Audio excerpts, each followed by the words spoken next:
France is famous for its elegance and flawless design when it comes to anything. Wealth is what comes to mind when France is mentioned. The French society of today is a symbol of unity and pride. France is one of the richest countries in modern Europe. Millionaires choose France as their playground when it comes to leisure and pleasure. France also boasts the Eiffel Tower, a modern marvel of structural brilliance. However, France was not always as beautiful and prolific as it is today. Life in France during the ancient regime was very different from the life in France now. The then king of France was King Louis XVI. He was an absolute monarch and reigned through the hereditary rule and divine right. The ancient regime, also known as the old system or the order of things, was a term used to describe the life before the drama of the French Revolution in 1889. It was used nostalgically by the upper class who suffered and were made bitter by the changes in France after the revolution, but those who suffered under the regime used the term in a negative way. The ancient regime was a horrible era for about 98% of the French population. This 98% were known as the members of the third estate. The ancient regime was divided into three social classes: the first estate, the second estate, and the third estate.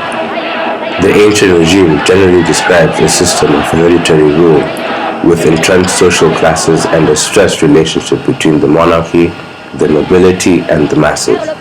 Each member of the French society belonged to one of the three estates, except the monarch, who was considered above all three. One's rights and social status was determined by the state he or she belonged to. The third estate made up about 98% of the French population. It was mainly full of servants, peasants, members of the bourgeoisie, and artisans. It was also the lowest class of the ancient regime. The people of the third estate were looked down upon because of their social status. The cultural differences between the estates was immense. The average French man would eat about 2 pints of bread a day, but the quality of the bread would differ, so the members of the first estate would most likely not be accustomed to the bread that the members of the third estate would eat. The second estate, also known as the nobility, made up about 1.5% of the French population. It comprised of nobles, including members of royalty, except King Louis XVI. All nobles did not have to pay a majority of the taxes, including taille. However, it was a must for the members of the second estate to pay taxes during wartime.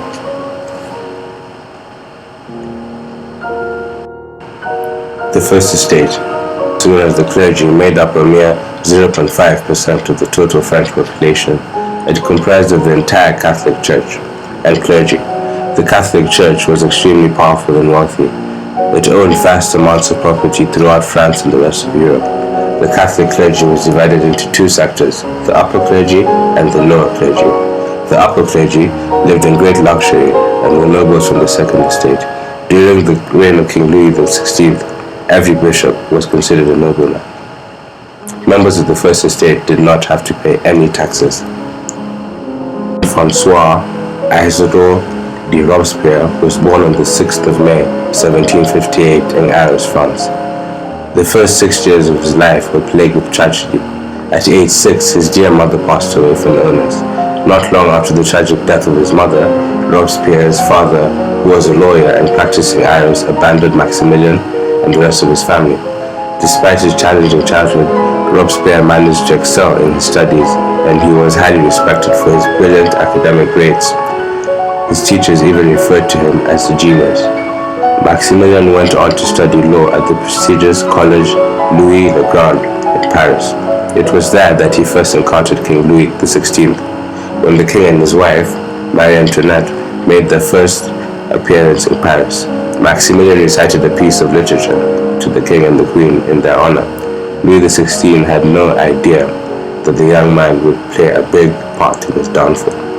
In 1783, Maximilien Robespierre decided to travel to Parisian order to defend and represent the members of the Third Estate at the Estates General in March 1789. One of the most important requests was for everybody to have the equal right to vote. He also opposed slavery and colonies.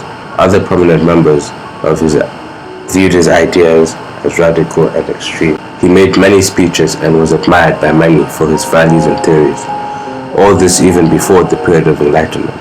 Maximilian's never-say-die attitude and flashy character earned him the nickname the Incorruptible. Maximilian's time as the legislator ended, he decided to stay in Paris. While in Paris, he decided to join forces with a radical movement of the new assembly called the Jacobins group. He quickly gained popularity within the group. Shortly after the Women's March to Versailles, the situation that led to the capture of King Louis XVI. After King Louis XVI tried to escape and got incarcerated in Varennes, Maximilian made it clear to the assembly that he strongly opposed the idea of giving the traitor, King Louis XVI, the death penalty.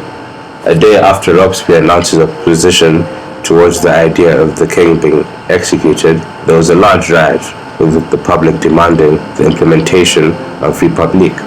At the time, a man called Lafayette was in charge of the security.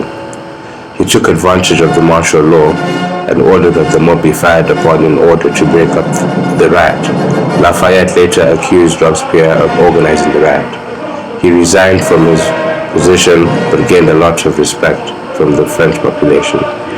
Soon after he resigned, the Constituent Assembly was abandoned and he was given a title of Public Prosecutor of Paris.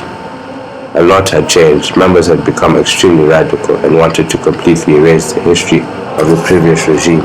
About France's entry into the war against Austria, he felt that France had gone through way too much in the previous year. He also pointed out that France could not afford to fight a war at the time because it was very expensive and France was already experiencing a terrible economic crisis. He believed that Lafayette was trying to turn France into a military strong country, even though it was obvious that France was weak. Uncomfortable with the situation, he decided to step down from his position. He later joined the Commune in August 1792. While speaking at the Commune de Paris, he demanded that Lafayette be forced to resign and declared as a traitor. He joined forces with Danton and Marat at the National Assembly. Soon the rivalry with the Girondists turned physically violent, and in October 1792, radicals from the National Assembly assaulted and arrested 32 Girondin members who had assembled for a meeting and accused them for anti-revolutionary activities. The terror began in September 1793. It was a terrible time to live in France. Scores of people died. Hundreds were arrested and executed without trial after being accused of being against the revolution. Statistics say that 40,000 people died in a little over a year. Left people picturing Maximilien Robespierre as a type of sadistic man who would do anything to support his ideas of revolution. He even went as far as to support the death penalty, something he strongly disagreed upon in his earlier political career. In July 1794, Maximilien Robespierre was ejected from the convention and accused of dictatorship and tyranny. The members also voted his eviction and death without allowing him to defend himself. Later that day, he was decapitated at the guillotine to the relief of the people of Paris. His death marked the end of the terror.